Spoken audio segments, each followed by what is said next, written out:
ملوخیه نیاز زانی ملوخیه چیه؟ نزانی؟ خوار نکه از هر دبیجه لوی داری ناخون لباشوری کردستانی ملوخیه ناخون دما از روجاوا بم لکردستانی بم یعنی بری بهتری 30 سالی میجی ملوخیه ندید تبو ملوی داری ملوخی دید امینا بحثا ملوخیه بکن يعني ملوخية چیه دبکو قال لك کس و مراق بکن يعني مثلا جبر كل حمود ريل ما تماشا دکن كردين ماين روجاوي كرساني زانن ملوخية چیه لی كردين مثلا روجلات كردين باكور كردين في داري باشور نزانن ملوخية چیه جيهايا که لسوريا للبنان المصري قال لك ناف داره خلق دچينن و پلنوي كوم دکن هشك دکن پشتا دکلینن بشویه کی وقت دولکه سینگا مریشکه جی دخنه ناف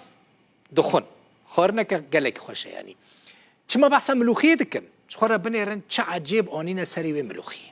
جبر کل باجار درعا لباشور سوری ملوخیه